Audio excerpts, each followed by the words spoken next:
Good morning, everybody who's here with us today. And also those of you on Zoom and other means of participation. It's a pleasure to welcome everybody. And this is a very important occasion because we're joining hands between two of the most extraordinary departments historically and now in reality. There's so much symbiosis between orthopedic surgery, neurosurgery, spine surgery, other areas, cancer surgery. So today we're sharing this occasion, and I'm just going to ask the two chairs each to take a few moments so they don't cut into Dr. Dietrich's time to say a couple words. Because once we start, everybody's got things going. Do you want to come up, Fran? Fran goes back to as a lot of you know. He was a resident here in the 90s, and we have a line of chairs. I was recruited here by orthopedics, not neurosurgery, in 75. Dr. Sarmiento, and then McCullough, and Brown, and Eismont, and Dr. Fran Hornacek. Yeah. Well, thank you, Barth. Dr. Green trained me and had the opportunity to train here, and it was a special experience. I just wanted to say a few words. I think coming together like this, it's 1 + 1 is more than 2. It's and I appreciate the collaboration between the two departments, and in an effort to also work outside of the medical school, we have a meeting with engineering on November 4th that all of you are invited to, and I'll send out a note where we're trying to establish collaboration. Many of you already have collaboration with engineering and bioengineers within your department. So that'll be on November 4th. It'll be in the morning, and we welcome all of you. We already have some people outside of orthopedics and engineering coming, in medicine as well as in radiology. So we welcome you to that. But I want to thank Dr. Levy for and many of you for being here and helping me in my first couple years. And it's fun to be back. So thank you. Sure. I just, the reason why we're here sitting in this room is because of Dr. Green and his vision for getting clinical and basic science in the same building and interacting. And that's the only way to move the needle. And of course, Dr. Dietrich now has been the director of the Miami project now for 25+ years. And we're just honored to have him here, and congrats on your recent Javits Award. You're going to hear all about it right now. Actually, they took away most of my key phrases, but 1 + 1 is 3, da, da, da, da. So I'll just have to rip this up. But unfortunately, I have to write mine down now. But we have an extraordinary opportunity to create a one-of-a-kind enterprise of research and from basic science to transitional, from the laboratory to the bench to the patients. And the most important thing any of us can accomplish as a physician is to say, I had something to do with changing the practice of medicine. And I have to say, I didn't do that, even though my kids are 4th generation, but the Miami Project did. And its leader is about to share some of his wisdom with you. But the Miami Project changed the practice in every hospital in every country in the world today. People are using technology and rehabilitation in the operating room, in the clinics, that was developed, FDA approved, patented, and everything by this group of multidisciplinary scientists and clinicians. So we're very proud. Everybody, if you Google Dalton Dietrich, you'll see he's a race car driver. He's got his own team, and that's his fantasy, because he is an addict for motorsports. He's extraordinarily enthusiastic about all sports, but he's not the one that drives the race car, although he's a collector. But Dr. Dietrich has a very unique history, and educated in Virginia. I can go through in detail, but it would take me an hour. And I spent 3 hours last night going through his hundreds of publications, book chapters, citations, presentations, honors, awards, recognitions, co-editorship, of journals, co-creator of organizations, and in the areas of neuroscience, hypothermia, different areas today that we take for granted as part of our practice of medicine. So it's really an honor and a pleasure to introduce Dalton. And he's an extraordinary, not yet, he's an extraordinary human being and humanitarian, and recently received the Javits Award. And if you look at his impact in our society, he's in the, not just the top 1% nationally of scientists, but in the top 0.5%. I mean, he is a jewel. And I can go through his different laudits, awards, and again, I wrote them last night, so I have it all here. He's also a wonderful family man here at the Miami Project and at home, where he has children, grandchildren, and a very wonderful family who he cares about. So we're very fortunate to have him as a leader who doesn't believe that science has borders or that departments should be separated. He believes in the collaboration, integration of different specialties, from the very basic to the most clinical applied. And that's where he's made his mark and will never be forgotten.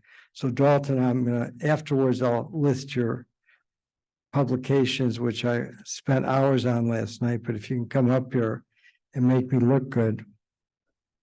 Dr. Dalton Dietrich, W. Dalton Dietrich. Thank you, Barth. I met Dr. Green when I came to Miami in 1981, and we sat down and we talked about a vision for this institute where people would come together from different disciplines and work on spinal cord injury and cure patients. And so that always intrigued me. At the time, I was in the Department of Neurology working on stroke and traumatic brain injury. But fortunately for me, it's been a privilege to move over to the Department of Neurological Surgery since '97 and lead this really exceptional group of scientists and clinicians. And the leadership that Dr. Green, had in terms of my development, and then, of course, Dr. Alan Levy after that, it's just been very, very special. And as Barth just emphasized, the project is a center of excellence at the University of Miami, and it's a center without borders. So we work with everyone. Had some great discussions yesterday, for example, with some of our leaders in neurology on a new Parkinson grant looking at the pathogenesis and treatment of Parkinson's disease, for example. So I'll get into that today as we talk a little bit about the project and the vision. So our homes are two now. We're very fortunate to have great facilities. Of course, the Lois Pope Life Center, 2000, we moved in, and then the Lens Center in 2020, right during COVID. And so we can do the basic and translational work in the Lois Pope and then move that all the way up seamlessly to the clinical arena in the Lois Pope, the Lens Center, which is a center of the Miami Project and University of Miami as well. It's the first, facility that really combines Jackson and UM. These are all my disclosures. I'm on a lot of grant reviews and then company speaker bureaus and scientific advisory committees as well. And I review a lot of grants and editor of Therapeutic Hypothermia, deputy editor, Journal of Neurotrauma, where a lot of our spinal cord and TBI work is done. And then we have associated with a couple of companies.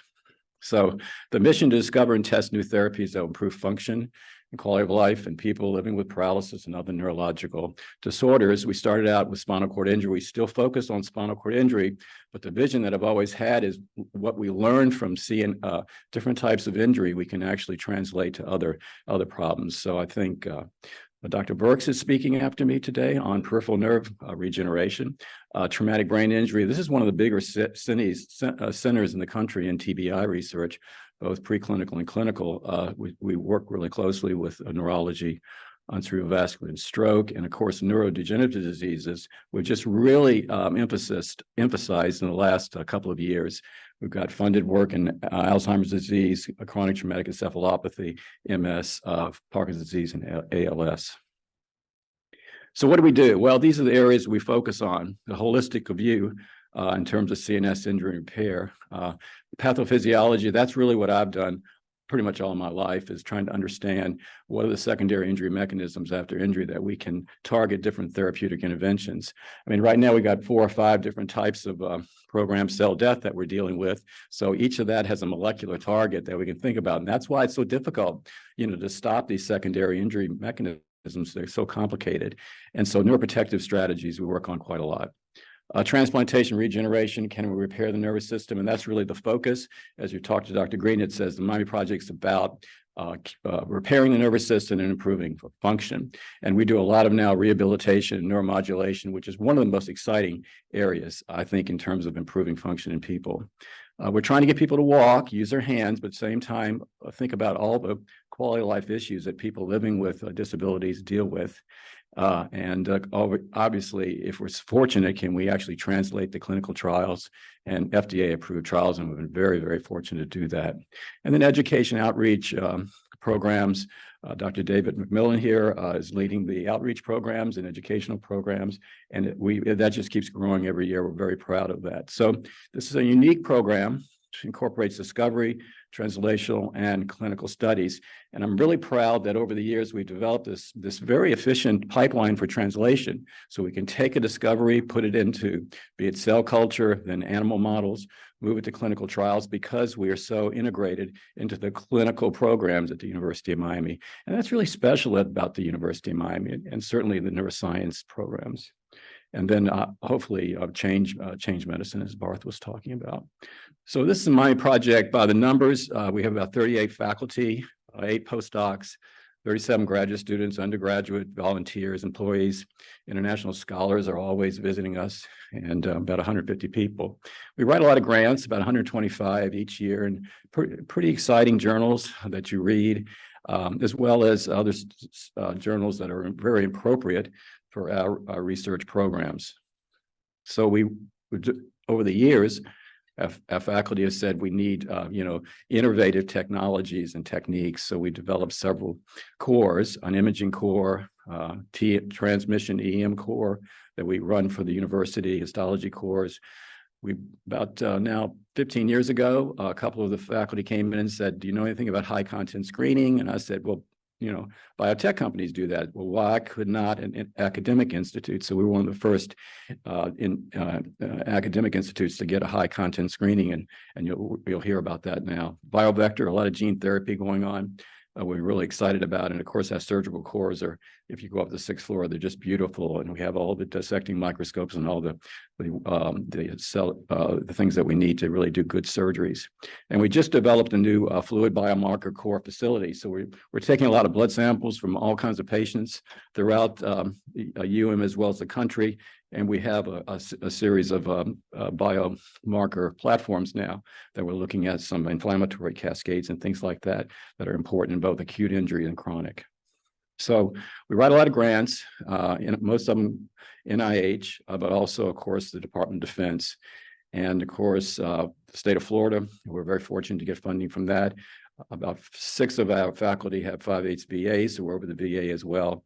And all the other foundations you see on this particular slide. And of course, the Bonacani Fund. Again, the project was really established when we have several families in Miami having loved ones that had spinal cord injury. And of course, then Mark Bonacani in 1985 with a cervical injury, and Nick and Barth and others came together to really form. So the Bonacani Fund still helps us fund research. And it's really important in terms of doing cutting edge research, where you have to look for that preliminary data, that kind of new direction before you write your grant and be successful. We collaborate with a lot of global injuries industries. These are, some of them have come and gone, but we're really excited about bringing industry into our work. We're really excited about working with Neuralink right now. We've been engaged in that with neurosurgery, and that could really allow us to do some exciting things in terms of brain-computer interface work and other types of neuromodulation. So these are the graduate students, major educational program. We train a lot of graduate students. Most of the neuroscience graduate students come here, and we're very happy about that. We have really outstanding mentors. We also have a major leadership program presence at the medical school. We have the director of the undergraduate neuroscience program over at Coral Gables, the director of the graduate neuroscience program here in the medical school. Dan is the director, now co-director of the MD PhD program, and Colleen Atkins is the chair of the graduate program. So a lot of leadership in terms of educational programs as well. And of course, we have a lot of residents in our labs as well, which we really welcome. So first, spinal cord injury. I think you know all about this. I don't know epidemic, but the point is it really affects a lot of people's lives, and not only the person that had spinal cord injury, but also the loved ones. And the people living with paralysis. So those people waiting for us to try to figure out ways in which we can enhance their quality of life and improve accident, motor vehicles followed by falls, acts of violence, and things of this nature. In males, are most risk still for spinal cord injury between early ages, but that age is on the rise, and we'll talk about that today. And 7% of victims are occurring during the military. So a lot of the military programs are very interested in what we're doing. And there's a lot of people in the world living with disabilities. These are some of the demographics that are changing as we think about spinal cord injury. We have these three peaks. We have the very early, group of individuals that we used to see mostly. Then we have this intermediate group. And now, as you know better than I know, as we age, people are active in things of this nature, and many times falls and things of this nature lead to spinal cord injury as well. There's this progressive increase in spinal cord injury due to falls, for example, and a decrease over time in motor vehicle accidents. So there's a changing global change that we're seeing that's remarkably similar in all the different countries. The average age is increasing rapidly.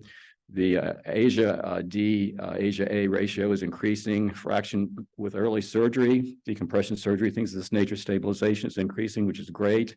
Motor vehicle prevention and severity reduction appears to be effective. There's a need of increase in understanding of how to reduce the fall risk, and that's something we're doing over at the Lynn Center in terms of balance and things of this nature. So neuroprotection, what can we give a patient during the early injury cascade that can limit the amount of damage and hopefully improve function? So again, as I've mentioned before, the pathophysiology of spinal cord injury and brain trauma and stroke, for that matter, is really, really complicated. So it's really been difficult to pin down what would work to actually improve outcome. And that's because, again, just emphasizing pathophysiology being very, very complicated, very time dependent, very injury dependent. A lot of factors that are involved in all of these secondary injury mechanisms. Back in the 80s, and it was all about excitotoxicity. We did some of the first studies in MK1 and some of these NMDA blockers and found that if you gave them really, really super early, they seemed to work, but after that, they did not work. And then free radicals, things of this nature. So these are some of the things that we're trying to utilize to target individual patients to understand severity and what would work in that individual. Patient heterogeneity becomes a major issue in all types of clinical medicine now, and what types of drugs are going to work best on what type of patient, depending on a lot of factors. We've worked a lot with biomarkers. Michael Wang gave us a lot of blood early on, and we're still writing those studies in terms of human spinal cord injury and looking at biomarkers that allow us to understand the pathophysiology and develop new therapeutic targets. And the systems biology, machine learning, trying to understand how these different injury cascades are coming together to actually result in the injury outcome. So these are some of the neuroprotective treatments that we've used over the years. I'll talk a little bit about riluzole and, of course, a little bit of hypothermia and of course, inflammation.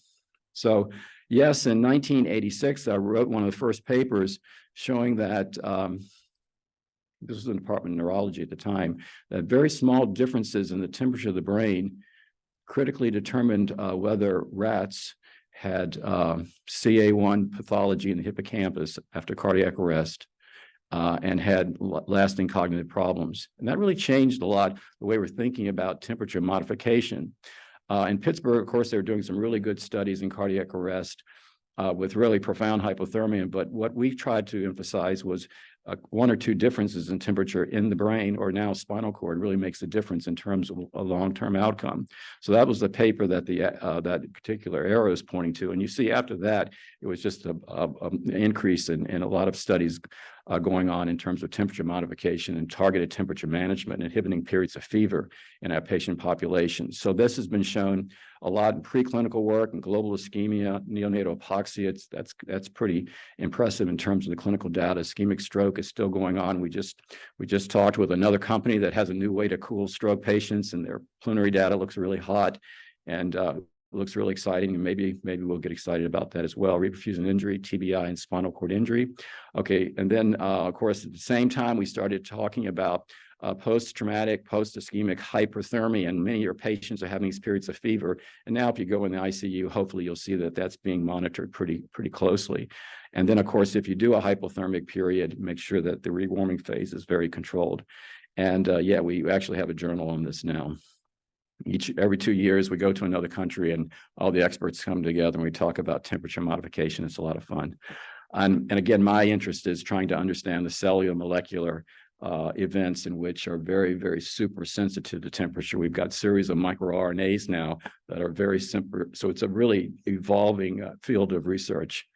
So can we do clinical application? And this has been led by Dr. Levy, of course, and this is one of the first papers in which we tried intravascular cooling strategies in which we can bring temperature down in people.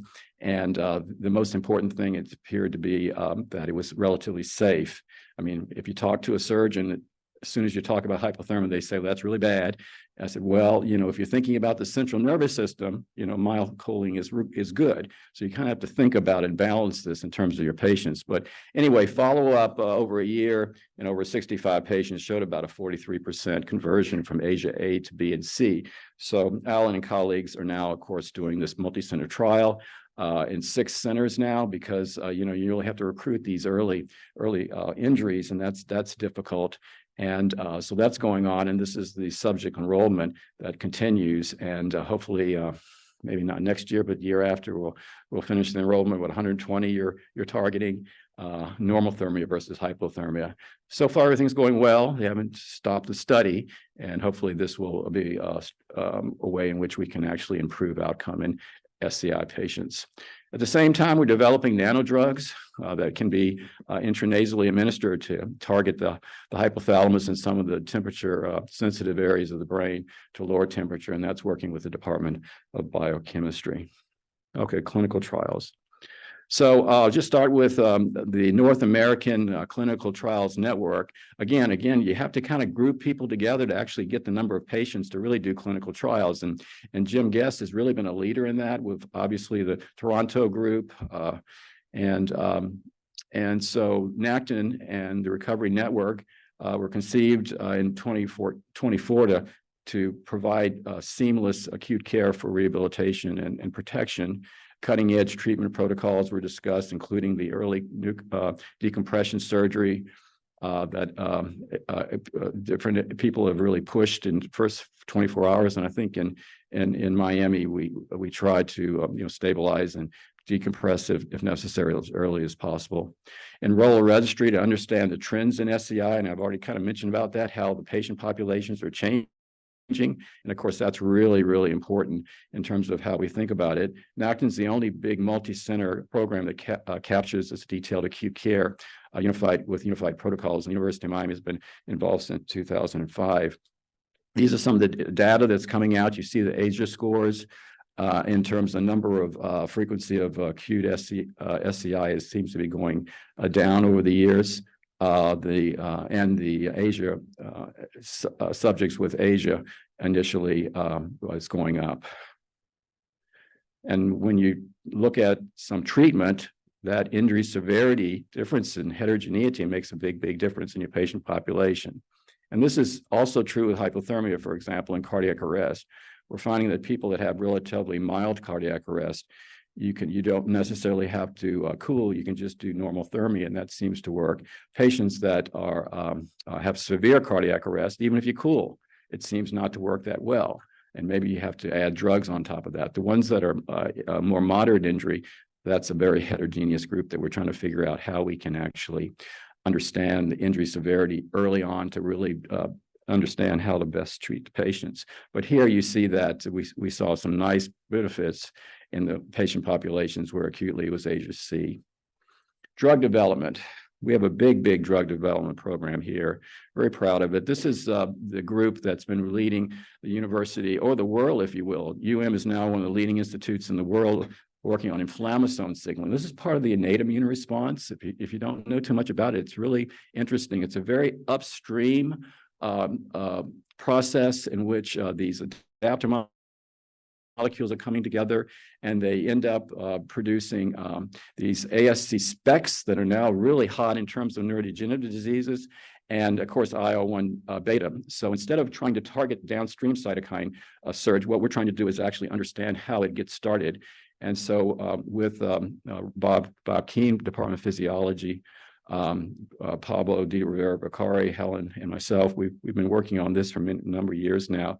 The intracellular signaling cascades are really exciting, and this is our first paper that showed that if you give a humanized antibody in experimental SCI, you could reduce outcome and improve function. And now the inflammasome, this multi-protein complex, is now being involved in autoimmune diseases, metabolic diseases, neurodegenerative diseases, secondary injury, and cancer. So we're really excited about that. And that just shows, the process that's a discovery and how long it takes to get the IP, and then it's all taken up by companies, in this case, Zyversa, and then they take it off. And hopefully one day we'll see that this will be in clinical use.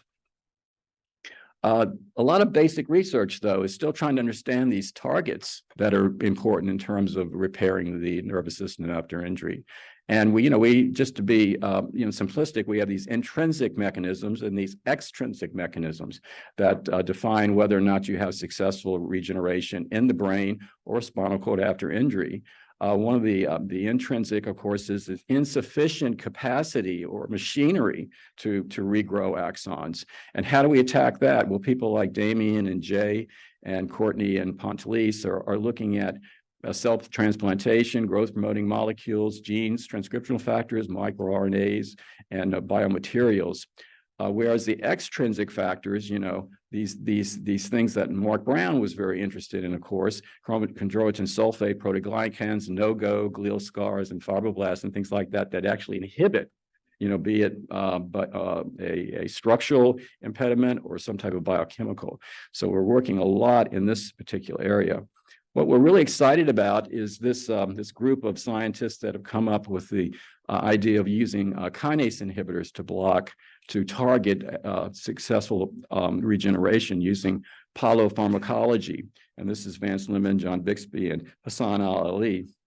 And they have identified a small molecule that seems to enhance very robustly cortical spinal regeneration. And that's something that we've been trying to do for many years. And it's relatively robust. And they just got a new $6 million grant, NIH, called the NIH Blueprint Neurotherapeutics Network, to take their lead compound all the way to phase 1 clinical trial. So we're really excited about that. And it's the result of, again, this high content screening that we have on the 3rd floor. Right now, on the 4th floor, we've already evaluated over 500 million compounds. And many of these compounds, FDA-approved compounds, are small molecules and things like that.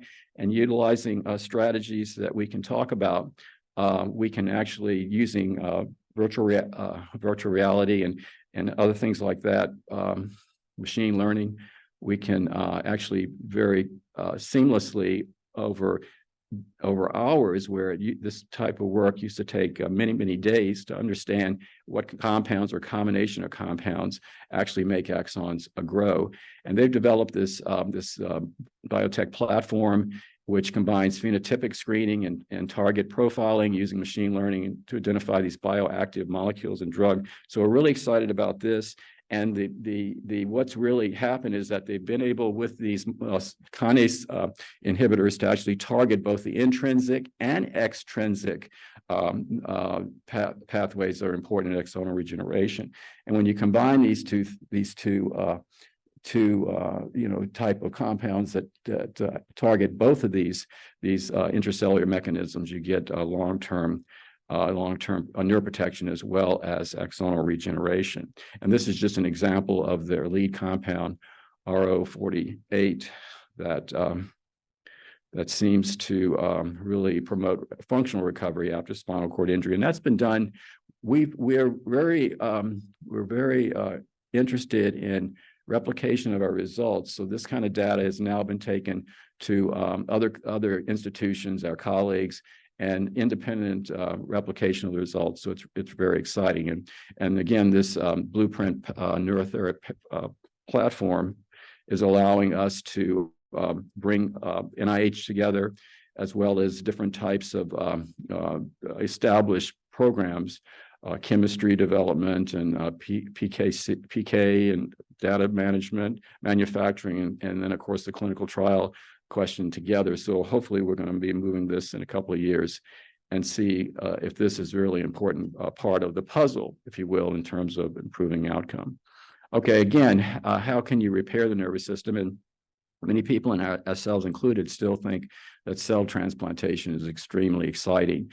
And we've been working with some of the leaders, if you will, in cell transplantation for many, many years, where Dr. Levy and colleagues have injected millions of human Schwann cells, neuroprogenitor cells, mesenchymal stem cells, and things of this nature. So these are the list of the FDA-approved clinical trials that we have ongoing or are thinking about going. Of course, our first ones had to do with human Schwann cell transplantation in acute and chronic spinal cord injured subjects. We're getting to the 5-year mark in our chronic spinal cord Schwann cell transplantation program, and we'll be writing those papers up soon. And of course, Dr. Birx will be talking about the Schwann cell-derived bridging strategies targeting peripheral nerve injuries, brain-computer interface technology for chronic cervical SCI patients. Dr. Jagged is now thinking about moving that forward with Brian Noga. Deep brain stimulation for neuropathic pain we've done. Mesenchymal stem cell treatment with Dr. Green and a guest. Neurostem cell treatment using NeuroStems with Dr. Levy. We just got recently an IND to looking at late-stage ALS using human Schwann cell-derived exosomes. That's a really exciting area that's just blossoming right now. I'll talk about that. Neurotransfer with Dr. Levy. Department of Neurological Surgery is moving that forward. Deep brain stimulation. This is in the works. We've sent a IND to the FDA on deep brain stimulation for spinal cord injury. Dr. Noga has identified a group of neurons in the brainstem that descend to the spinal cord, and if you stimulate those, a paralyzed pig, you can get to actually walk. It's pretty amazing. So since we're doing this in Parkinson, can we also do this in a subgroup of SCI patients? So far, the responses from the FDA have been positive. And then, of course, we are now thinking about doing a human Schwann cell exosome FDA-approved trial for early-stage ALS versus late-stage ALS. So that's pending and being discussed.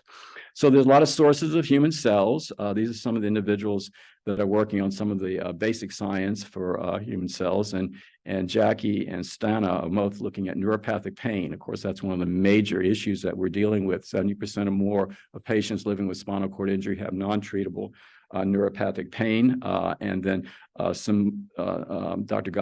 Gosh is looking at cell therapy targeting inflammatory cascades.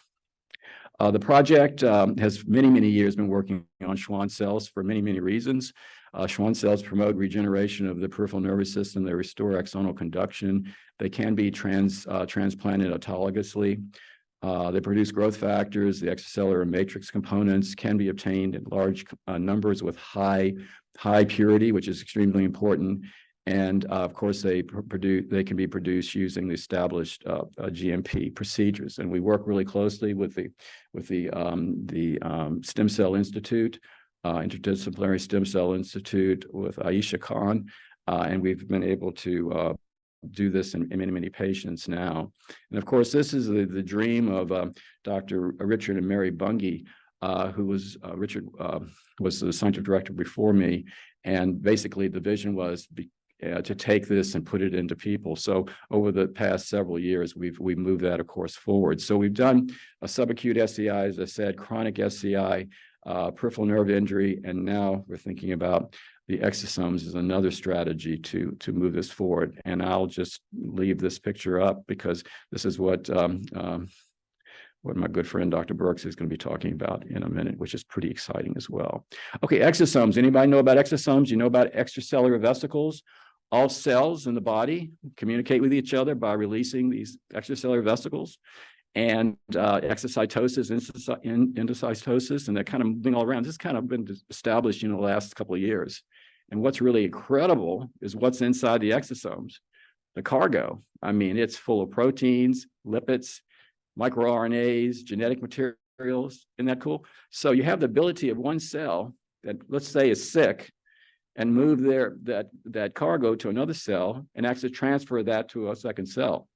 And even more importantly, those exosomes, which are the smaller population of extracellular vesicles, and they're about 30 to 50 nanometers. In a sheet of paper, the thickness of a sheet of paper is about 100,000 nanometers. So they're really, really tiny. So they cross blood-brain barrier and things like that. They get into the blood and they circulate all over the body, and they can affect other organ systems. And this is what we have discovered lately. So it's a really hot area. So we're kind of using this as a tool to measure things in the blood, but also maybe as a delivery system for microRNAs and things of this nature. And this is a study we're just getting ready to publish. And thank you for mentioning the Javits Award, which was a big surprise for somebody like myself, you know, being kind of in the latter part of their career. I hate to say that, Barth, but, you know, latter part. And all of a sudden, you know, they call me up and say, you know, you got 7 years of funding. And this is the reason, because basically we showed that you could inject these exosomes from human Schwann cells, IV, one injection, and we could significantly decrease the severity of a penetrating TBI injury, which is the worst we can produce. And we now know that these exosomes are carrying all this good stuff that we've talked about. And this was done by Dr. Hishimura, he was a neurosurgeon in Japan. So we were fortunate. We get a lot of individuals from other countries to come here and train. And now we've shown that this reduces extracellular. It reduces inflammation, it reduces microglial activation, and a lot of other good things. And if you drop these exosomes on a hippocampal neuron in culture, that's it. That's just a neuron just sitting there being nice. And then you drop the exosomes, it enhances growth like crazy. So we've got this strategy where we can protect and repair the nervous system in your patient. And again, we can inject these IVs, so you don't have to go in and put a cell potentially. You can do repetitive infusions. So that's what we're going to be doing in the next several years, and we're really excited about that. Okay, as I said, let's see, we've got a couple more minutes. TBI, basically, we do a lot of work in traumatic brain injury. And you know, this is a major clinical problem. I've already said that we're really interested in seeing what happens after spinal cord injury and traumatic brain injury and other organ systems. We've looked at the lung. Those papers are out. It's really exciting on how brain injury can affect and spinal cord injury. We've got mechanisms that include exosome trafficking that we know now that might be a mechanism, not just all neurogenic. We've also looked at the heart. My PhD student will be defending tomorrow, showing after stroke mechanisms by which you have cardiac effects. And we've also now looking at the gut microbiome. And this is one of our youngest assistant professors, Nadine Kerr, is looking at this biodirectional brain-gut axis. Really cool stuff, how the brain or spinal cord is affecting the gut. And then, because of that, how the gut is then coming back and infecting the pathogenesis of acute injury and long-term function. So we've got ways now in which we can actually utilize this as a target for therapeutic intervention. And Dr. Helen Bramlett's working with that. Nadine was Helen's graduate student. And of course, Jillian Holtz, while we're trying to, treat injury, we obviously are very interested in preventing injury. So she has a long-term program in terms of the Kids Neuroscience Center, and doing amazing things in terms of educating our young people in terms of being safe, crossing streets, riding bicycles and things like that. Okay, and then I'll just end up with moving to the Lynn Center. And of course, we're very, very fortunate, a new opportunity for collaboration and clinical translation. Christine Lynn donated 25 million, allowed us to invest with Jackson in building this state-of-the-art rehabilitation center. And the facilities are great. We have space. The project has space on the first floor, beautiful gym where people come in and exercise there, and we recruit internal clinical trials. The second floor and then third floor. And of course, we're working very, very closely with physical medicine, rehabilitation, physical therapy. We just completed a study with neurology. Again, it's a great opportunity for different type of programs to come by. And it's, again, we're consistently, thinking about, taking this attitude like the Manhattan Project as a moonshot, not necessarily going to finish something, quickly, but the vision is to continue to do the impossible, if you will. And again, we've successfully relocated and are interacting with various programs now. COVID really stopped us for a long time. It was tough. You couldn't get patients in there. You couldn't get volunteers, but now we're opening up and we're recruiting. So these are some of the things that we're looking at, combining exercise and rehabilitation. Mark Nash, I think, has been here from the beginning, Barth, and he's still looking at many types of outcomes in spinal cord injury quality of life, such as cardiovascular disease and obesity and things of this nature. This is some of the clinical trials that we're doing, studies, activity, nutrition, pain, spasticity, fertility, sleep, breathing, rehabilitation, neuromodulation, electromagnetic stimulation, and we have this fantastic database of SCI subjects that we can actually recruit for our patients. And Ahmad in urology is working on male infertility. Exciting work now. We just got a big DoD grant to move that forward. Eva Widdesdom-Noga looks at neuropathic pain clinically, and we talked about David being doing research as well as our educational outreach program. Then finally, getting back to engineering, okay, engineering is pretty important. And so downstairs, we have 5 biomedical engineers. We brought them over to Lois Pope Life Center to actually work with our biologists and our neuroscientists. So we're doing a lot of motor training, robotics, deep brain stimulation, brain-computer interface work, transcutaneous stimulation, and of course, electromagnetic. That's a great picture of Jonathan and Brian there on the deep brain stimulation. This is our newest recruit, Matija Milosevic, and he does a lot of brain-computer interface work, stimulation, things of this nature. We have robotics, we have exoskeletons, we have all kinds of nice little things that are needed. And a couple of years ago, because of that vision, I established a neuroengineering institute at the University of Miami. And Sarud Rajguru, who's an outstanding biomedical engineer, and I are recruiting new faculty and certainly students. We now have students over in Coral Gables, which can get a combined BS, MS in neuroengineering. It's one of the hottest areas now where you're combining these 2 disciplines for the first time. So this has really taken off. And as I said, we have an established group of individuals collaborating downstairs with us. BrainQ is coming out of Israel, electromagnetic stimulation. We've done 2 studies now in SCI and stroke now, which are kind of interesting. The Uplift study led by Jim Guest. This is a big multi-center trial using a non-invasive electrical stimulation now, right through the skin. That's the newest thing, hitting the cervical cord and the peripheral nerves. And with its intensive rehabilitation, we've got people moving their hands, picking up coffee cups they haven't done in 30 years. So we're going to move forward with that as well. And this is just some looking at different types of frequency, looking at the functional tests combined. These are the groups, 14 leading centers that were involved in the study. And that particular paper is being written, went to the New England Journal of Medicine, and now I think it's percolating through other journals as well. 72% of participants responded, and the quality of life in terms of sleep, pain, spasticity, and dependence is associated with it. So it's an exciting development. It's just part, I think, of the puzzle that we're trying to develop in terms of treating SCI and other neurological problems. This is one of our new recruits. This is a dual recruit with engineering. Patrick Ganser, vagal nerve stimulation. Okay. And we've got ways that's non-invasively to stimulate the vagus nerve. And as you know, the vagus nerve does like everything. We're trying to figure out exactly how we can use that to improve function, autonomic function, blood pressure regulation, things of this nature. This is Abhishek. He's the biomedical engineer that's really helping us with the brain-computer interface work in terms of developing software and hardware for that. And of course, that's going to be moved with the Neuralink project. And I thank Seth for putting all this together. But these are the individuals that are coming together through different departments to work with Neuralink again, to just discovery, translational, and clinical leadership, combining mind project and neurological surgery to utilize the state-of-the-art technology to actually utilize neuroengineering in CNS patients.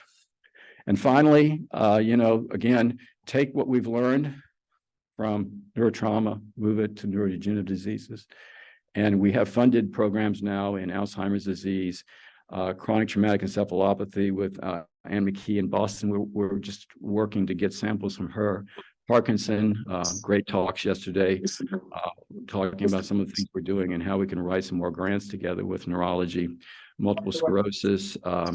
Roberto Brambilla for many years is developing TNF receptor blockers for MS, and now is doing blood samples. And then the ALS I've talked about briefly, using human cell-derived exosomes to promote neuronal protection and repair. So very exciting times. And again, I think you get it. We're taking a holistic approach to trying to target CNS injury repair.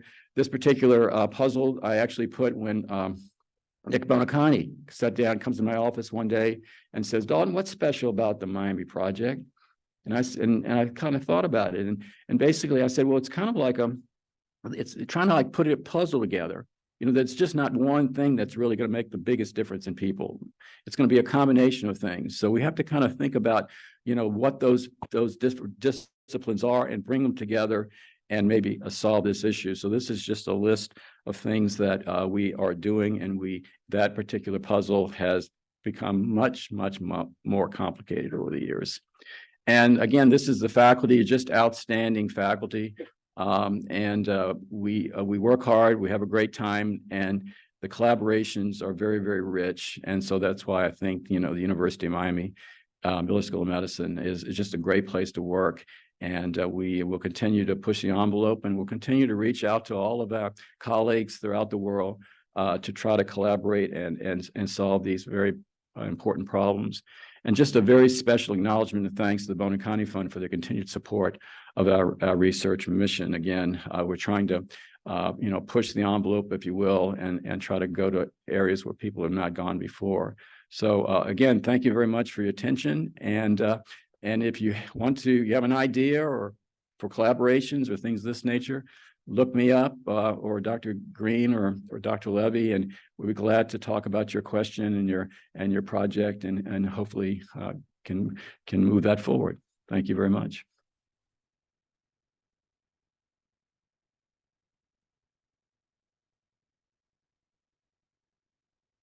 If there are any questions, we'll be glad to. Yeah.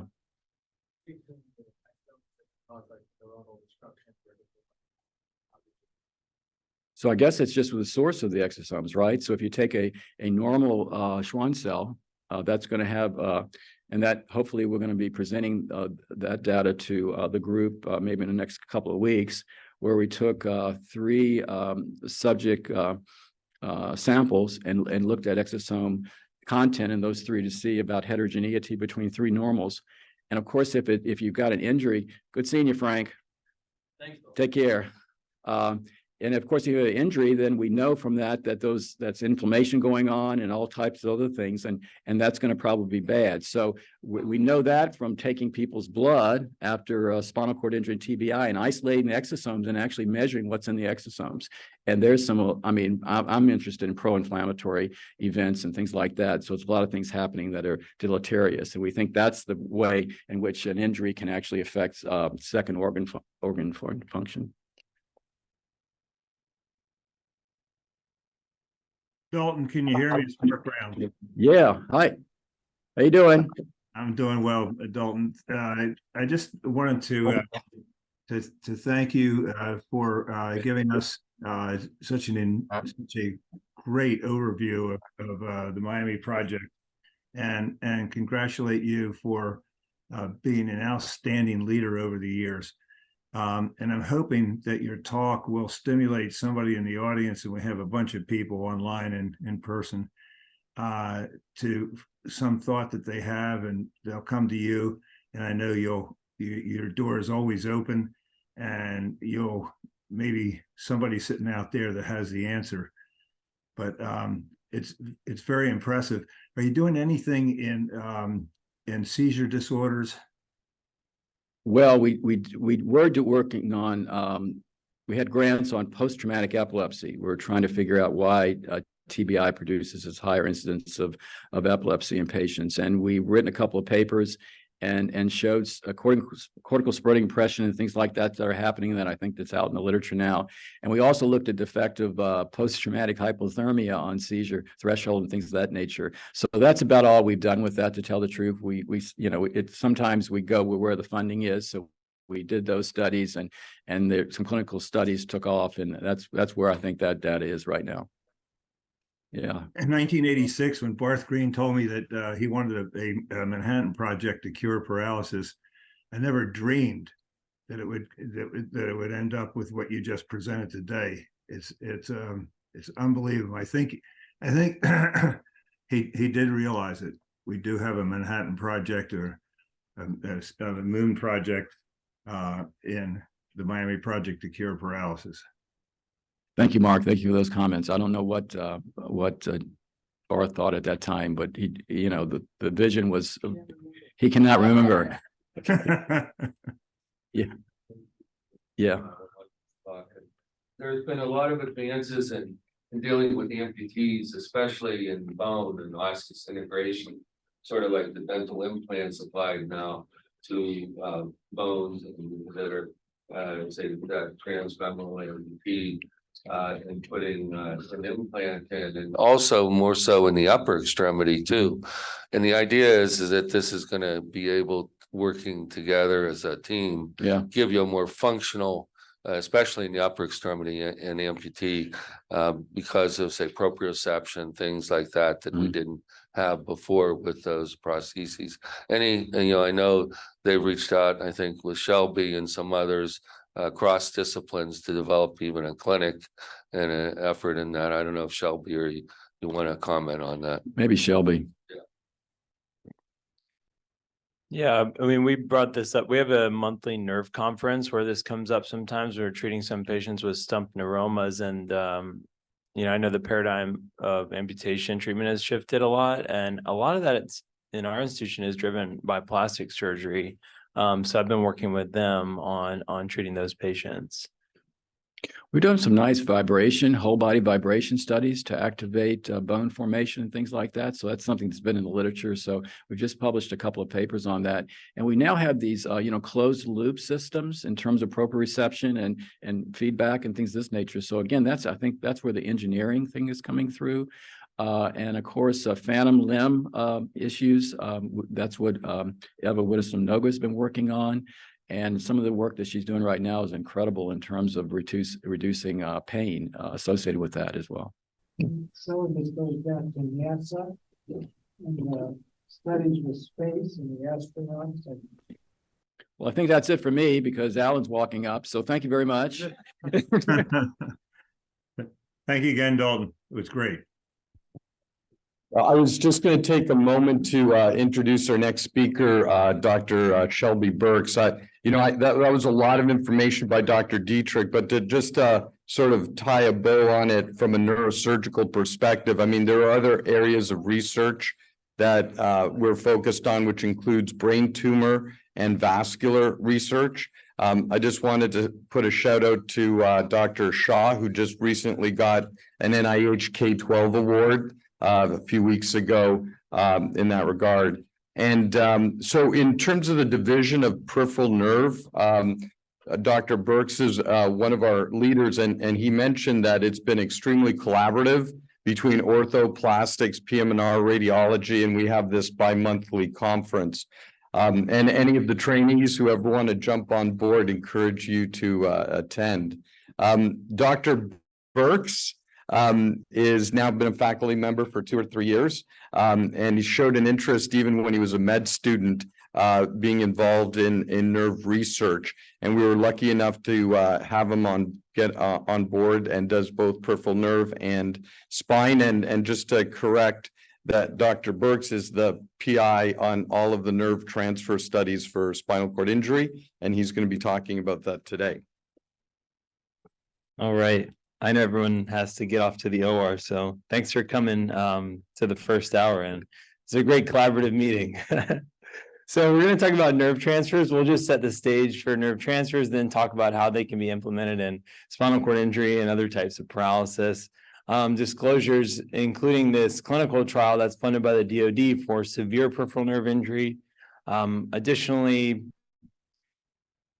some industry funding and institutional grant funding studying P&I in the lab, looking at exosomes, which we aren't going to talk about today, actually. We're going to focus on nerve transfers. So typically we think of them in the setting of brachial plexus injuries, and fortunately plexus injuries are rare. There's 10 times more cervical spinal cord injuries.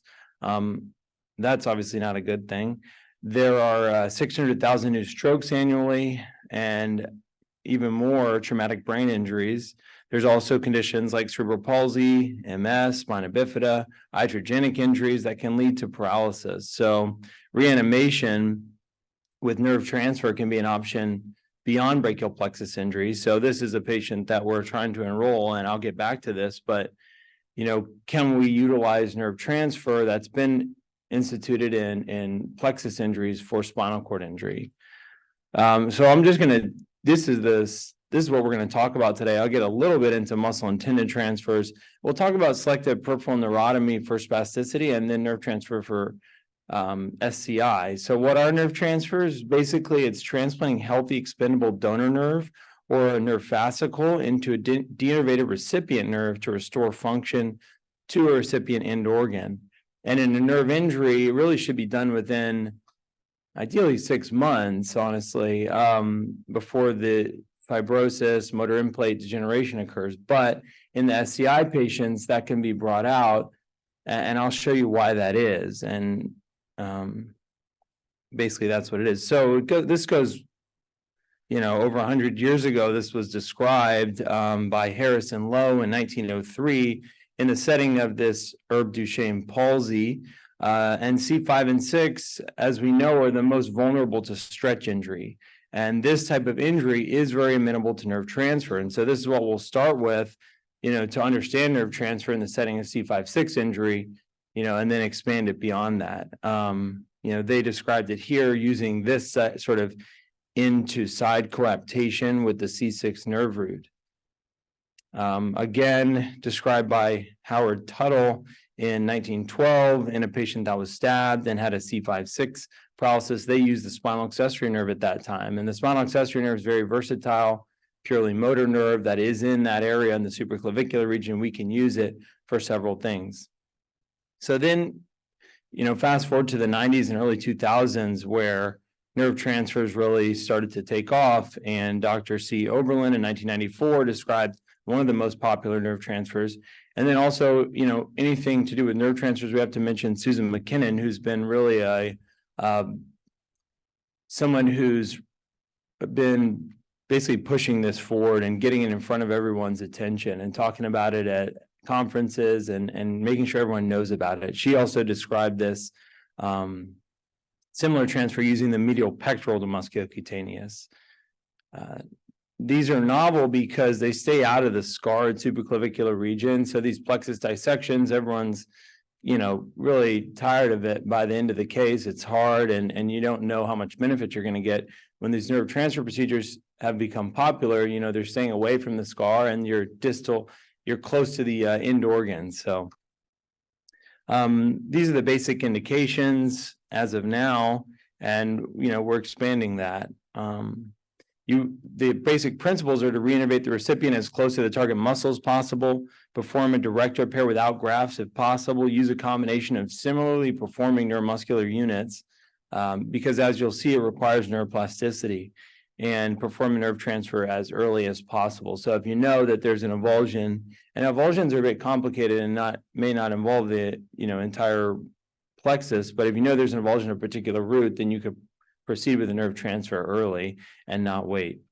So these are the three we'll talk about. I'll go into them now. Basically, let's talk about C5-6 palsy. So they have no shoulder function and they have no elbow flexion. And so this is sort of just some shoulder anatomy. Any orthopedic colleagues we have here in the group know this better than us, but several muscles are involved and it's a relatively complex joint. So it's a little bit difficult to reanimate when compared to the elbow. But there are strategies, and there are two nerve transfers that I'm going to talk about for shoulder reanimation. Spinal accessory to suprascapular nerve is the first one, and the spinal accessory can be transferred also into other nerves, which we talked about. Putting the spinal accessory in the suprascapular innervates the supra and infraspinatus muscles, allowing for external rotation, a little bit of abduction. And here's kind of how it is done. This can be done through anterior or posterior. Lately, we've been doing it posteriorly because it's closer to the suprascapular nerve, where you're actually putting the accessory into. You're more distal on the suprascapular nerve, as opposed to doing it from the front. You're right at the start of the suprascapular nerve, so you have to go further with axonal regeneration. There's some really nice videos by Dr. McKinnon. So if you're ever in one of these cases, just pull up the video, go through it, and you'll learn this case pretty quickly. But basically, you find the spinal accessory through the trapezius. You can use monopolar stimulation for the accessory because it's not, injured or paralyzed. So you find the accessory, and then you basically go down, find the suprascapular notch under the supraspinatus muscle, and then section the notch, find the nerve, and attach the spinal accessory to the suprascapular nerve using, I've been using ADOs, but there's some variability on that. Usually the operating microscope is employed. Sometimes we'll use fibrin glue, sometimes we'll use a wrap, lots of different ways to do it. So shoulder reanimation is difficult. So we'll often add this transfer as well, which is the triceps branch of radial, not the entire nerve to the triceps, which is split, but a portion of it to the axillary nerve to try to get the deltoid functioning again, and teres minor. Here's how that looks. It's also known as the Leach-Evinjavong procedure, originally published many years ago in a Mayo series with 21 patients, so an average deltoid strength of 3.5 at 2 years. That could be true, especially in young patients who are brought in early on this procedure. And this is done again through a posterior approach in the back of the shoulder. Axillary nerves found in the quadrangular space between the radial and the radial nerve between the heads of the triceps, and then they're right next to each other. So this one's pretty smooth, and you don't have to dig down to find the suprascapular notch. This is kind of how it goes. The patient in the prone position, hockey stick incision. First find the axillary nerve, and you can find it by finding the associated sensory nerve, tracking that down, going just above the teres major. Sometimes it can be pretty scarred though. And then you identify the radial nerve, which is easy because you can stimulate it. The nerve's not injured. So you just stimulate around in the triceps, find that, and then take the one to the medial head, flip it up, and plug it into the axillary nerve like that. So that's pretty straightforward. So that's for shoulder reanimation. And then the nerve transfer that we often talk about for elbow flexion is the Oberlin procedure, basically, which is fascicles of the ulnar nerve transposed into the musculocutaneous nerve to try to get elbow flexion back and reinnervate the musculocutaneous. Often we're using the double fascicular transfer with both ulnar and median. And, this one is very effective, especially in young patients. And this is how that procedure looks. We dissect out, identify median and ulnar nerves, identify the musculocutaneous nerve as you kind of roll under the bicep. Find the branch of the biceps and brachialis in this case, if we're doing the double fascicular, one into brachialis, one into biceps branch. And basically you're taking redundant fascicles from median and ulnar nerves. So in this case, from the median nerve flexor carpi radialis fascicles. So neurosurgeon, I've talked to a few neurosurgeons, they'll actually put electrodes in the hand to try to identify specifically what fascicle they're targeting. And in the plastics world, typically they're just looking at the hand to see. And I think that gives you enough information, stimulating the different fascicles of the median nerve. You can see when you get the FCR as opposed to thumb finger contraction primarily versus sensory. And patients tolerate this very well, taking a fascicle out of the median nerve. And then we go to the ulnar, do a similar thing, identify FCU fascicles. And again, it's well tolerated, and you can map this out just by monopolar stimulation on the nerve. So that's an example of double fascicular transfer. This is just back to residency, PGY4, me and Nick Ferraro doing a case for Dr. Levy, I believe, back in OR 29, I think. Just a throwback there. Here's a notable mention of another transfer, medial pectoral to the musculocutaneous. We don't do this very often, but it's an option. These are the three transfers we talked about. What about panplexus injuries?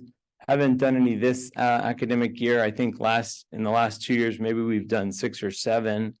So we're starting to get our long-term results on those patients. But basically, in a panplexus injury, you have limited options. You have the intercostal nerves, you have the phrenic nerve, you have the spinal accessory nerve. And here's the example of the intercostal to musculocutaneous to try to get elbow flexion. Very difficult surgery and lengthy surgery, as you can see here by this humongous incision. You have to dissect along each rib, and it's not all that easy. So the other one you can do for panplexus is cross a C7 nerve root over the patient. Usually you definitely need a sural interpositional graft on this case. So this one's another tricky one. So you don't have a lot of great options for these panplexus patients. I wanted to show you a video of one of ours. She's about 18 months out. She's got about 3 elbow flexion, and I'll show you sort of what our protocol is. Basically, in these patients with panplexus injuries, here's what we're doing at It's supraclavicular plexus exploration, possible sural repair of upper trunks, depending on what we find in the degree of avulsions. Add in the freagracilis flap, usually innervated by spinal accessory. That's plastics does, bringing it up from the leg. And then the intercostal to musculocutaneous transfer. And we're doing that all in the same setting. In those cases are about 14 hours long to do that entire thing. Some people have broken that out into 2 days at different institutions. So nerve transfers rely on CNS plasticity, and I'll show you this video, and you can watch his hand. This is a patient at an Oberlin transfer, patient of Dr. Levy's, young male, 9 months out, and watch his hand as he brings up the elbow. All right. He really has to flex his hand like that. Suelta esa magana. His brain flex his hand, and then those fascicles that we took from median and ulnar are going into the bicep as well as. Tengo que apretar aquí. So obviously he just needs to keep doing that, and then. And here's another one a little further out, Okay, go ahead. less. Curl it. All Yeah. it. Awesome. And again, So this transfer, and one more time. well, but the Wow. advantage of having young patients and intervening early is something critical. But you can see how it's interesting. Eventually, they won't have to flex the hand anymore, and that's totally dependent Okay, go on ahead. plasticity. This is one that's been extensively studied, basically looking at the brain and how it changes with the intercostal to musculocutaneous nerve. And initially, patients exhibit involuntary contraction of the bicep with inspiration, and over time, the two functions are teased out by the brain. And this may be related to how close, this anatomical organization of the motor homunculus. This may play a role, as if you look at hypoglossal to musculocutaneous versus, which is a little crazy to think about, but hypoglossal to facial, you're very close on the motor homunculus. There's probably other reasons why those two transfers are different, beyond just the organization of the motor homunculus. Here you can see the reorganization of the brain has to be pretty significant for a contralateral C7 transfer to start working. So let's talk about other reanimation strategies. I'll just go briefly into muscle tendon transfers. I know that's not really what we're here to talk about today, but just to mention it, despite efforts to reanimate shoulder function, even with those two transfers, you're really only getting about to here with plexus injuries on shoulder function. So we have to start thinking about what other strategies we have. And tendon transfers can be used, or shoulder fusion. That's often reserved as a last resort, shoulder fusion. And so this is kind of one that we've employed a couple times here, usually with plastic surgery. I'm sure orthopedics is also, involved in seeing this, but what we'll do is take the trapezius tendon and bring it over to help abduct the arm and help stabilize the shoulder joint. And, it's quoted to restore about 28 degrees of abduction and 19 degrees of flexion in the completely flail limb. But it does not address external rotation, unfortunately. So some newer tendon transfer techniques are working on external rotation at the shoulder.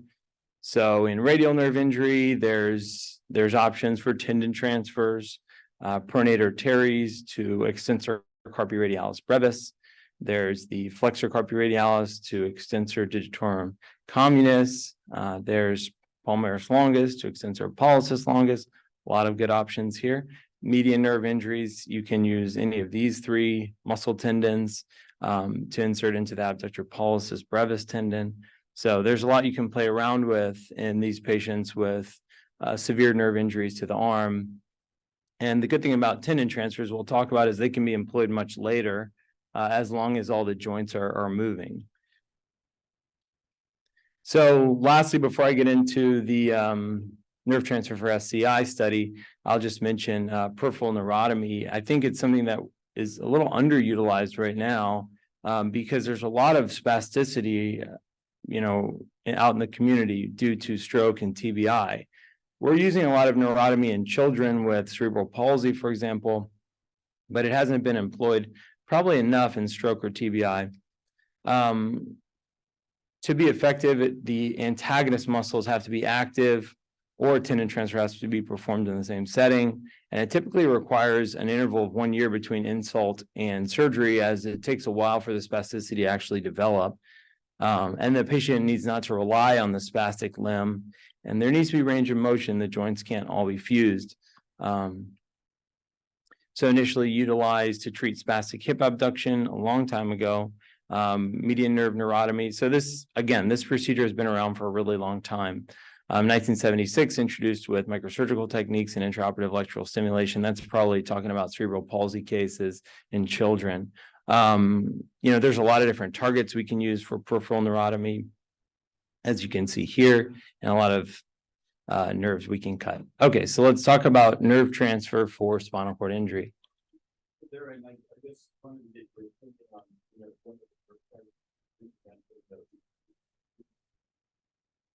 Relatively often, supercharging the ulnar nerve for severe ulnar nerve, and you can take a branch to the AI and what is your thoughts on it, and what is the literature say is popular? Yeah, that is a good question. So we know that high ulnar nerve injuries do not do very well, and there's active research into strategies to improve those patients. So one is that supercharged distal nerve transfer from AIN, and that's done down in the hand. Yeah, distal forearm. I'm not too sure, honestly. I've been talking to Kyle, who's done several of these in plastics, and we have this young patient with a severe ulnar nerve injury in the upper arm, and we did use it on her, but haven't seen a ton of, I haven't seen how she's doing, and I'm not sure what the literature shows on that, to be honest. Yeah. So nerve transfer spinal cord injury, this one is cool, and we can kind of put this into a nice box, but we have to now sort of reverse the paradigm, which we talked about for plexus injury. So we've looked at already the incidence of spinal cord injury in our last talk, and there's a lot of patients in the US living with these, and it is rare to recover from a complete SCI, although it does happen. More than 50% do occur in the cervical spine, and hand function is consistently noted as the most desired function. Tendon transfers do have an established role already, And nerve transfers are now coming on the horizon as a possible option. So this was developed for tendon transfers, and this scoring guidance has been utilized in this clinical trial that we're taking on, and it provides guidance on which patients are appropriate for which tendon transfers, ICS-HT score, and it goes into a little bit more detail on upper extremity function than the typical ASIA score that we give patients. So tendon versus nerve transfer, here are the sort of risk benefit, plus minus, I should say. Tendon transfers can be utilized anytime and don't depend on an intact motor end plate. And they may require significant post-op immobilization and can result in unacceptable loss of function. It is a one-to-one transfer. Nerve transfers, on the other hand, can be utilized in patients with a little bit higher injuries than tendon transfers can. No mobilizations needed, and donor nerves are redundant, so we don't do them if there's going to be a significant loss of function. And it can give you more than a one-to-one transfer as multiple muscles can be reinnervated through a single nerve. So the reason that you can do these late is because distal to the lesion, the upper motor neurons can be preserved depending on the type of spinal cord injury. So if the upper motor neurons are preserved distal to the lesion, then the motor end plates will be still healthy. Now the muscle can be very atrophied in those cases, depending on how long you wait, obviously. So that just is described here. And supralesional, obviously you have normal upper and lower motor neurons. Intralesional is where it's a little bit complicated because it's a mixed injury to both upper and lower motor neurons. So if you're going to transfer from donor and your recipient is in this sort of intralesional level, then it needs to be done relatively early before the fibrosis and motor end plate degradation takes effect, which we're saying here about 6 months. Often we'll extend that out to 12. So nerve transfer for SCI, a lot of good data has now become available, but there's been significant variability in timing, the transfer done, and reported outcome metrics with no prospective studies. So Zach Ray at WashU got this trial accepted and funded by the DoD, and it is a multi-institutional trial with 12 participating centers. We are one of them, thankfully, and so far the trial's enrolled 45 patients, from my understanding, and that's gonna a no-cost extension was just granted for that, so that's gonna keep going probably for another 2 years, and we'll try to see how many we can add to this. Basically, these patients, for the trial purpose, need to be within 3 years of the injury, and here's the inclusion/exclusion criteria. We do an EMG nerve conduction study to try to detect normal CMAPs for the target muscles that are going to be reinnervated. If the CMAPs are not very helpful, then we'll use functional electrical stimulation of the muscle itself using like a big TENS machine, essentially, which we have one in the Lynn Rehab Center. So they've been helpful from that regard. And obviously a lot of other ways. And right. In this proposed study, shoulder function and elbow function are intact. So it's basically C5, C6, and sometimes C7 injuries. So the transfers we're going to talk about are the teres minor to tricep, the brachialis to the AIN, and the supinator to PIN transfers. So we're kind of now reversing things. And this is the first one, sort of the exact opposite of what we just looked at, where we're going to take a branch of the tricep. So we're going to take a branch to the teres minor, a branch of the axillary nerve, and plug it into the tricep now to try to get tricep function, sort of the other way around. And then the other one is taking the brachialis branch of the musculocutaneous and actually putting it into the median nerve, into hopefully the AIN of the median now to try to get finger flexion and some grasp in these patients. And the cool thing about this is you can actually, just like you can do in a patient with an herb palsy, you can go into the median nerve, use a monopolar stimulator and see what fascicle is hitting what muscle, because again, this is distal to the lesion in the spinal cord. So the nerve is basically intact. So then the last one is the supinator to PIN transfer to try to get some finger extension in these patients. And the bicep provides strong supination. So in none of these transfers do the patients really lose any function. The only one they have to be very careful with is the axillary to radial transfer, as to not reduce their shoulder abduction strength. But trying to isolate the teres minor branch is important. So, yeah. Very obviously important concept, but I think it's hard to understand, but you're for the median nerve, you're working below the level of the spinal cord injury, and those motor axon fields are still alive and functioning. Right. I know there's no information going through the spinal cord to hit them. But I was gonna ask you, like, you have to identify the AIN within the huge median nerve.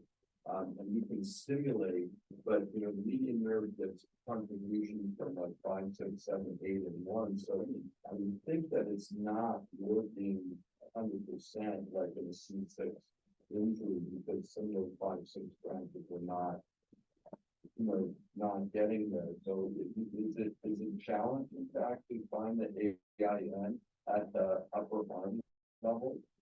Yeah, so basically right here, yeah, because like you alluded to, that some of this will be intralesional. So as you dissect out the fascicles, you can kind of see which ones are getting the thumb and the finger flexion. So you're basically just going to those. And whether it's specifically exactly to the AIN is a tough question, because as we know, the fascicles are pretty interwoven throughout the median nerve. So I think it's more, that you're trying to target a specific function. And the cool thing is that you can actually see what each fascicle is doing pretty well. So, yeah. And probably the earlier out from injury, even better. But, yeah. Well, anyway, so then the last one is the supinator to PIN nerve transfer. Supinator is supplied by C5-6 and often remains functional following cervical spinal cord injury, whereas the PIN is supplied lower on the cord. PIN is immediately adjacent to the supinator, and PIN innervates the all extrinsic finger extension muscles. Functional loss is rare following sacrifice of the supinator muscle because, again, the biceps provide strong supination, and this does not eliminate any tendon transfer options.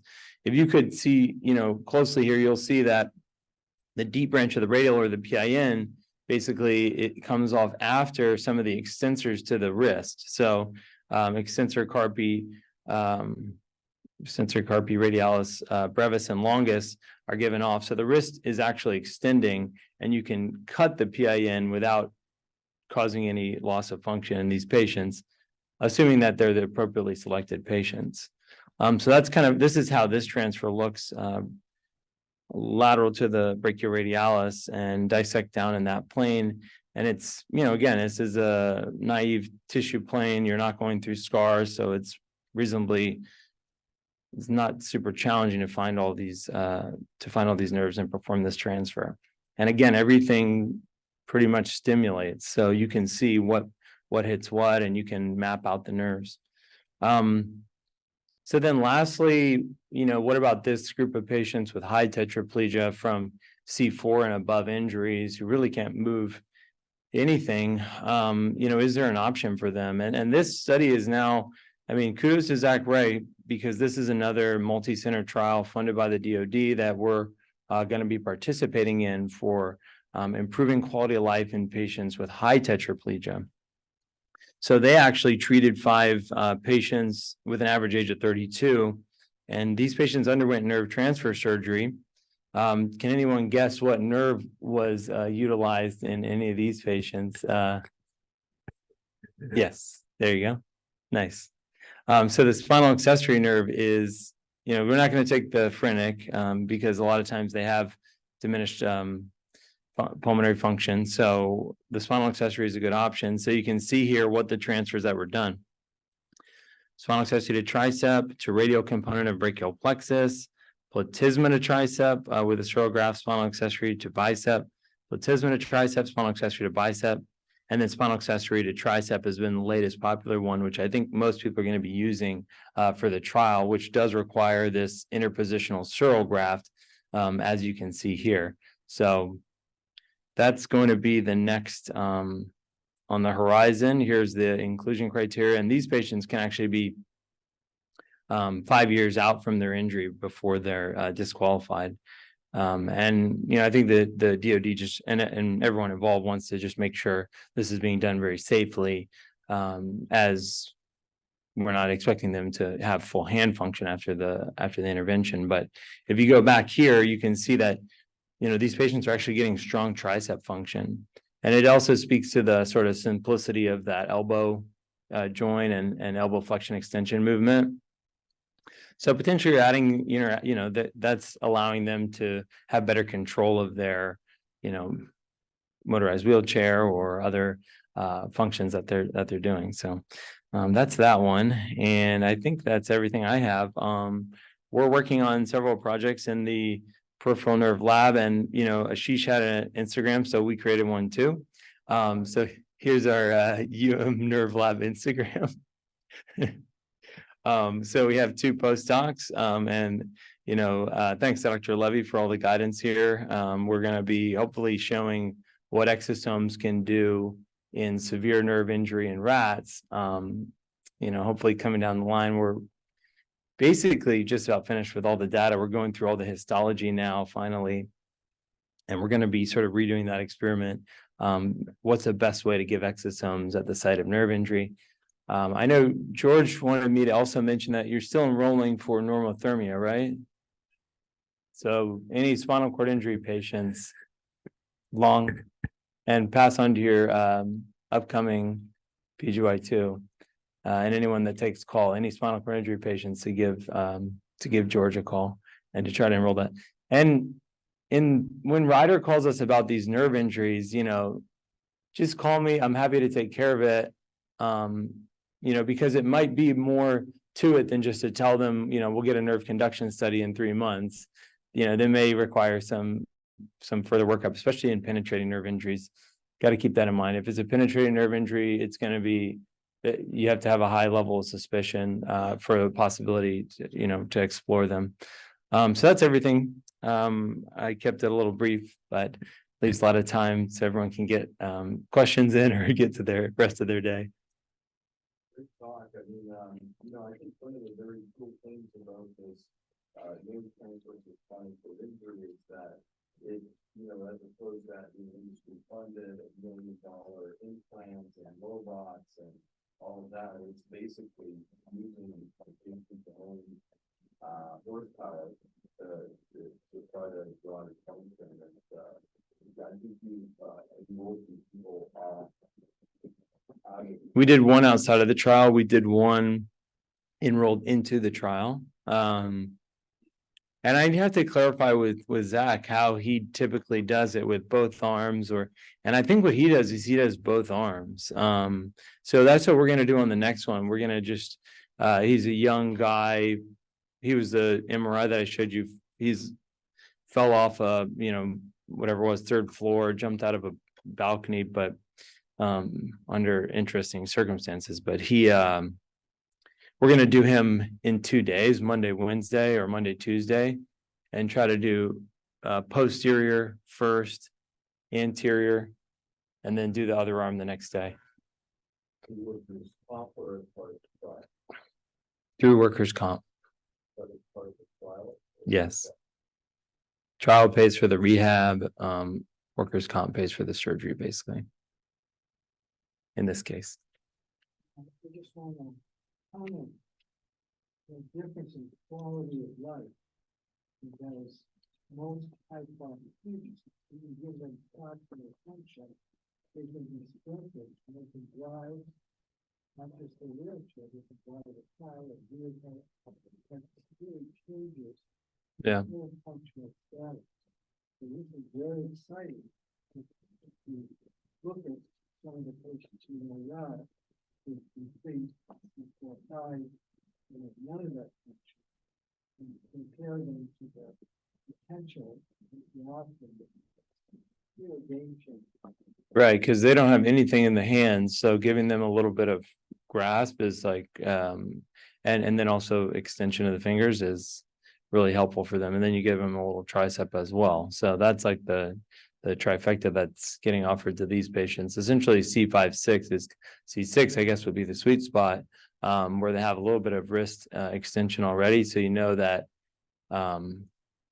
you're going to get a good supinator donor. Is there a role of neuromodulation in these patients? If you ever looked at? Yeah, I know they've been I talked to a young patient who was thinking about enrolling, and he's kind of like, oh, I want to wait and do cervical neuromodulation because I think that's what I want to do to get better. And I was, and I talked to the guy who's part of the trial, this guy Amir Faraji. I don't know if you know him, Ashish, but he trained at Pittsburgh and he does both. So I asked him and he kind of didn't have an answer either. So it's not really being, it's being talked about like this, but beyond that.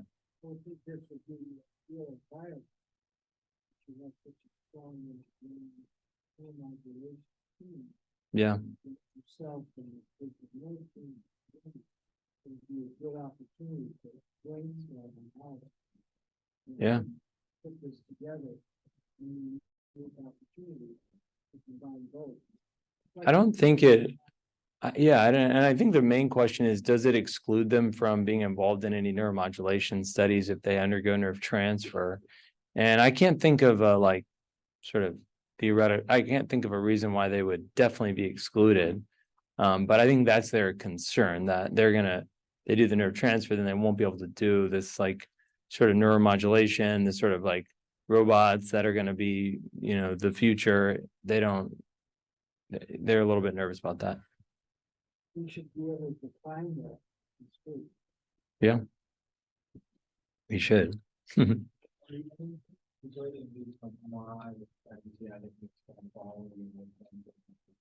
Oh, I wish. We were looking into that because for the nerve injury study, that was sort of one of our outcome metrics, is getting these high res MRIs, but it's difficult to do. Especially some of these small nerves, you're just not going to see, you're not going to see the resolution. So I don't think MRI is quite there yet.